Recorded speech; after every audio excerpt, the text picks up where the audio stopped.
Film ini bermula di sebuah hutan, di mana seorang pensiunan pasukan khusus bernama Daniel diburu oleh para mafia.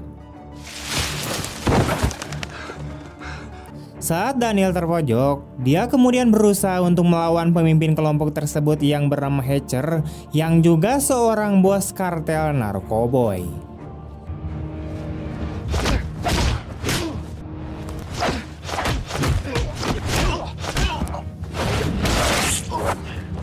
Namun, Daniel yang kelelahan akibat kejar-kejaran sebelumnya tidak bisa mengalahkannya dalam pertarungan 1 lawan 1, mengingat Hatcher juga memiliki kemampuan bertarung yang sangat luar biasa.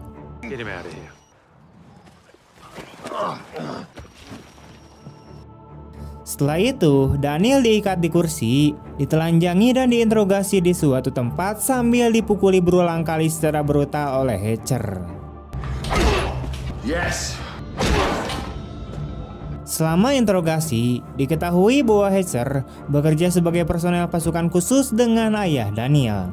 Dan setelah pensiun, dia memilih bekerja sebagai pengedar narkoboy di kota. Namun karena Daniel telah mengkhianatinya, Hatcher merasa sangat marah dan memutuskan untuk membunuh Daniel dan keluarganya. Dia kemudian mengatakan bahwa dia telah membunuh kedua orang tua Daniel sebelum dia menginterogasi Daniel.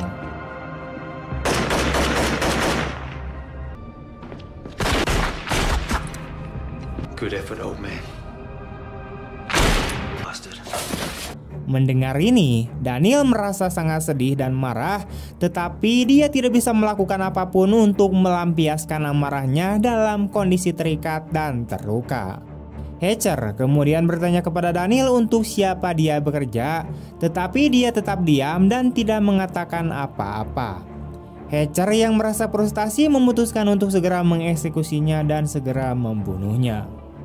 So you prepared to die for your sense of honor, Sergeant Mason? Since the day I joined.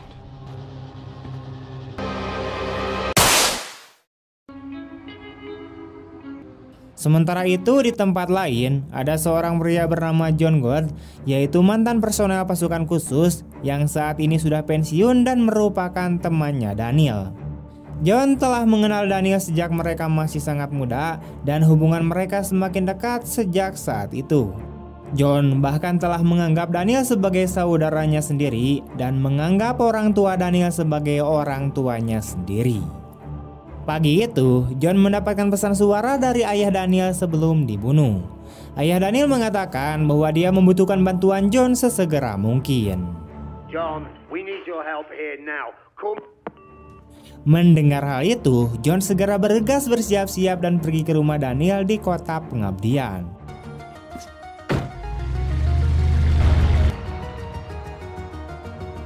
Namun ketika John tiba di rumah Daniel, ia menemukan bahwa rumah itu dalam keadaan sangat berantakan dan penuh dengan noda darah di mana-mana. Melihat kondisi tersebut, ia dapat menyimpulkan bahwa telah terjadi penembakan dan pembunuhan di rumah tersebut. John kemudian menghubungi mantan komandannya di pasukan khusus untuk mencari informasi tentang apa yang terjadi pada keluarga Daniel. Setelah itu, dia pergi ke rumah sakit untuk menanyakan kepada dokter forensik tentang penyebab kematian si Daniel. Dokter kemudian mengatakan bahwa Daniel meninggal dengan berbagai luka di tubuhnya, yang hal itu disebabkan oleh pukulan berat dan tusukan pistol di bagian belakang lehernya. Jenazah Daniel ditemukan oleh tim pasukan khusus yang secara tidak sengaja melewati hutan untuk kembali ke barak militer. My condolences on your loss. Keesokan harinya, John datang ke makam orang tua Daniel untuk memberikan penghormatan. Di kuburan orang tua Daniel, dia berjanji akan menemukan pelaku yang membunuh Daniel beserta orang tua Daniel. Selama kunjungan ke makam, John menyadari bahwa seorang pria misterius diam-diam mengawasinya dari kejauhan. Would you look at that? A real live ghost. Di malam hari, John pergi ke klub malam di kota tempat Daniel tinggal. Setelah memasuki bar, John bertanya kepada beberapa orang di sana apakah ada di antara mereka yang mengenal Daniel Mason. Beberapa pria di sana yang merupakan anak buah Hatcher segera memberitahu Hatcher bahwa ada seorang pria yang mencarinya. Sementara itu, John diusir oleh pemilik bar karena takut terjadi keributan di tempat itu. Namun sebelum John pergi, seorang wanita bernama Rose mengatakan bahwa dia sedikit mengenal keluarga Daniel karena mereka sering datang ke kafenya. Dia kemudian meminta John untuk datang ke kafenya jika dia ingin menanyakan sesuatu tentang Daniel. None of you have got anything to say about Dan Mason, about their brutal murders. Listen, it doesn't look like anyone here can help you. Best you just move on, eh? Thanks for the advice. Ketika John berada di luar klub malam, anak buah Hatcher bernama Lambert dan Marshall kemudian mendekatinya. Mereka mengancamnya untuk segera meninggalkan kota ini jika dia tidak ingin sesuatu yang buruk terjadi padanya. Namun, John tidak gentar dengan ancaman tersebut dan malah sengaja memancing kemarahan Lambert dan Marshall dengan melemparkan puntung rokok. Get the fuck out of here. Look, we're trying to be reasonable here. Itu hampir membuat keributan dan memicu perkelahian, tetapi Hatcher memilih untuk pergi dan menghadapinya nanti. We're done here.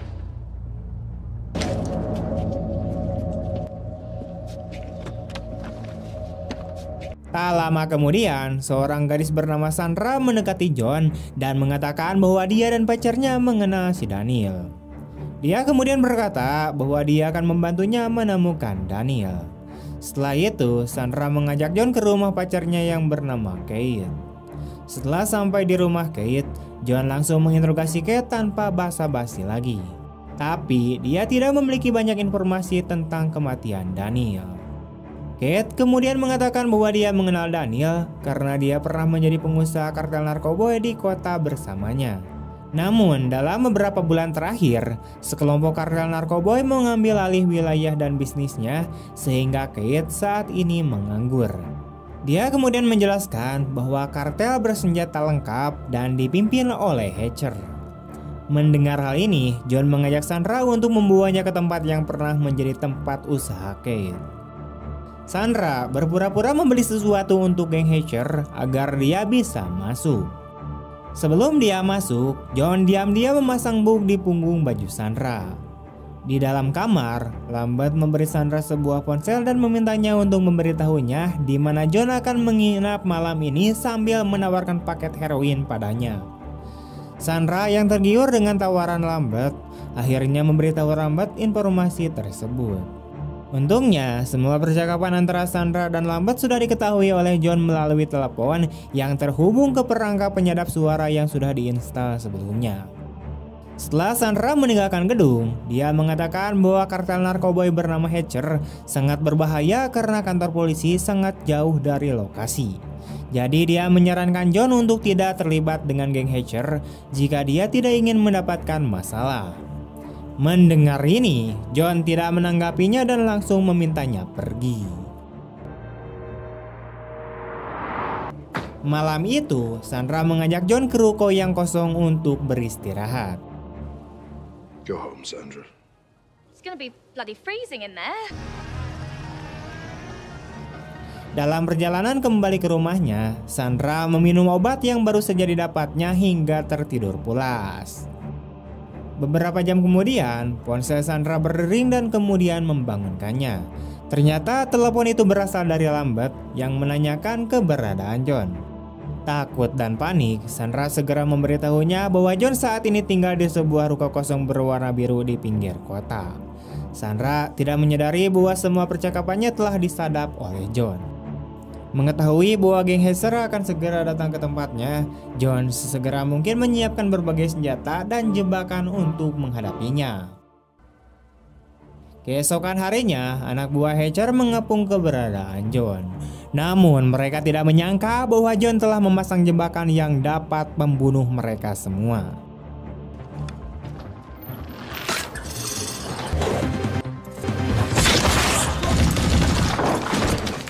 Dari jebakan, salah satu anak buah Hatcher selamat. Namun John berhasil mengalahkan pria itu dengan mudah setelah memukulnya beberapa kali.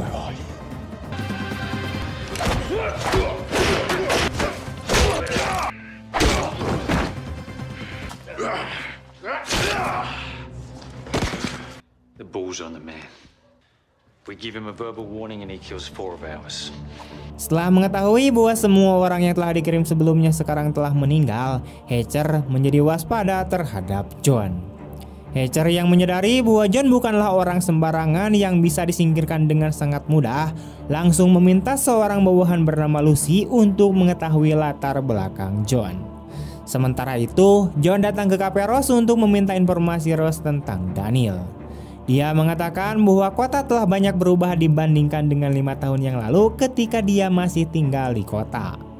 Saat ini, kota ini dipenuhi oleh banyak mafia dan kartel narkoba yang sangat amat berbahaya, sehingga John menyarankan Rose untuk segera pindah dari kota tersebut. Dia kemudian menjelaskan bahwa dia tidak bisa meninggalkan kota karena kafe ini adalah satu-satunya tempat tinggal orang tuanya dan dia harus menghidupi dirinya sendiri dan saudara perempuannya.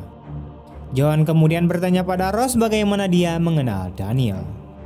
Dia kemudian menjawab bahwa dia mengenal Daniel karena dia adalah pelanggan tetap di kafenya.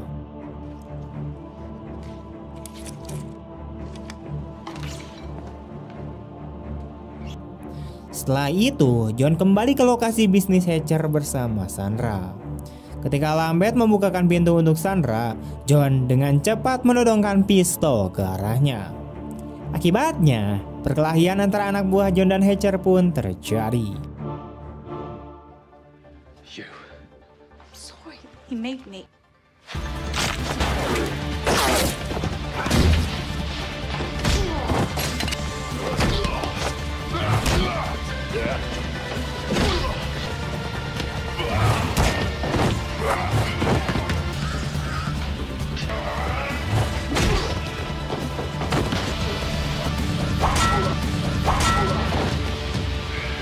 Setelah berhasil mengalahkan anak buah Hatcher, John sengaja membuat Lambert tetap hidup dan kemudian bertanya mengapa Hatcher membunuh Daniel. Lambert kemudian menyuruh John untuk menanyakan hal itu kepada Sandra karena ternyata Sandra dan Kate terlibat dalam kasus pembunuhan Daniel. Setelah mengambil sejumlah uang dan file dari kamar, John membakar gedung dan segera pergi.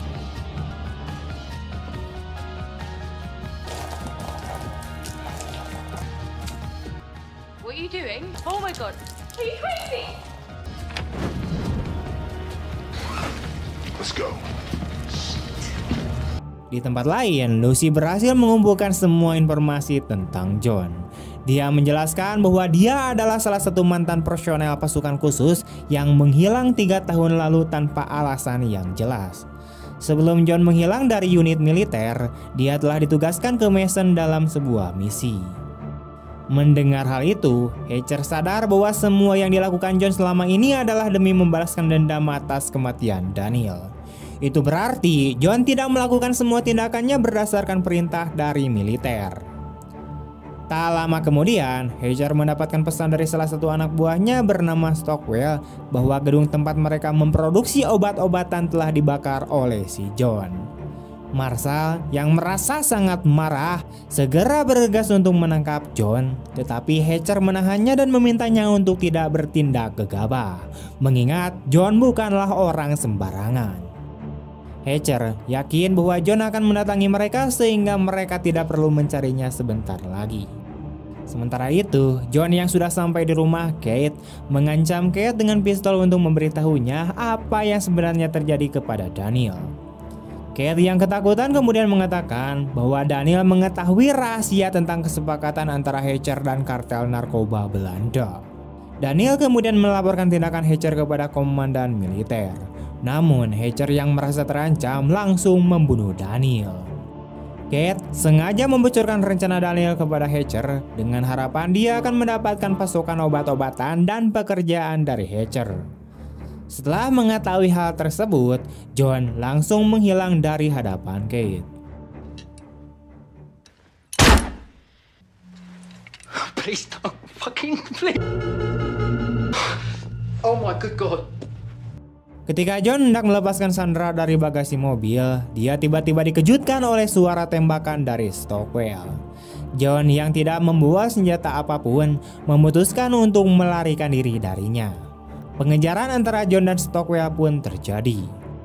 Selama pengejaran, Stockwell secara tidak sengaja bertemu dengan Ross dan segera menyanderanya. Untungnya, John berhasil melepaskan senjata Stockwell dan melawan Stockwell.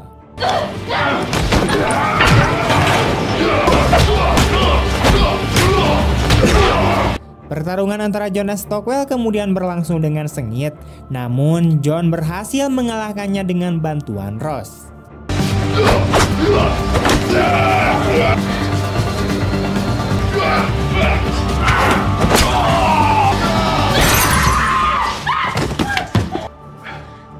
Go now.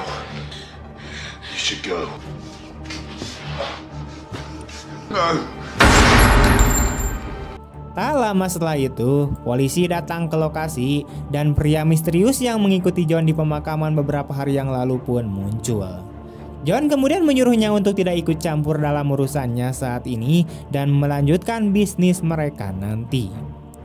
Di dalam tempat persembunyiannya, John memberitahu Sandra bahwa dia akan memaafkannya jika dia memberitahu dia alamat tempat tinggal Hatcher. Setelah mendapatkan informasi tentang alamat tersebut, John langsung datang ke lokasi dengan segala senjata yang sudah ia siapkan. Hatcher telah menambahkan keamanan di sekitar rumahnya karena dia tahu John akan mengejarnya. Tapi John tanpa rasa takut sedikit pun langsung membunuh semua anak buah Hatcher satu persatu. First round's on me, lads.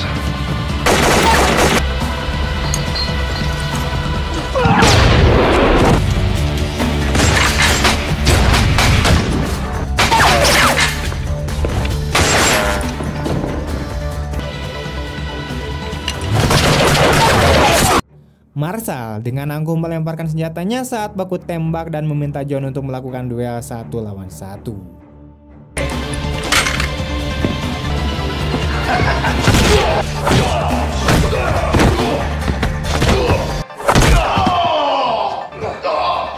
Pertarungan antara Marshall dan John pun cukup sengit, namun akhirnya John berhasil membunuhnya dengan kemampuan bertarungnya yang luar biasa.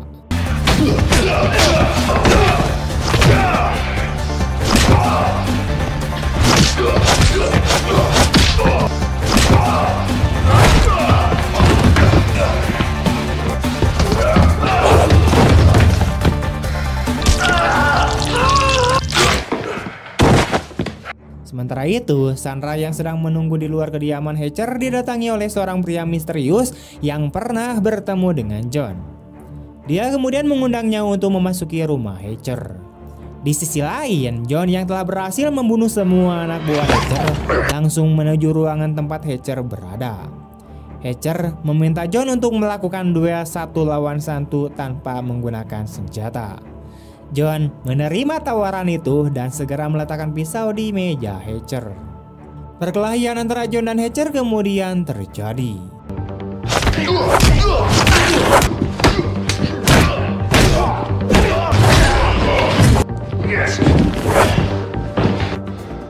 I don't get it. All this aggravation for what? The Masons? Not just the Masons. Brotherhood. Dalam pertarungan ini, John hampir saja mati karena Hatcher curang dengan menggunakan sarung tangan besi dan tali. Untungnya, pria misterius itu tiba-tiba muncul dan menembak Hatcher hingga tewas.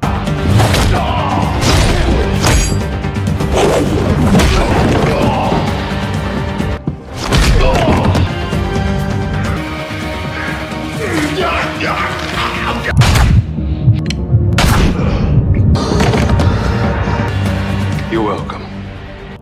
Keesokan harinya, di pemakaman Daniel, seorang pria misterius yang ternyata adalah Pross datang ke si John. Pross ternyata adalah agen pasukan khusus yang sengaja dikirim oleh komandan militer untuk membawa John kembali bergabung dengan unit militer.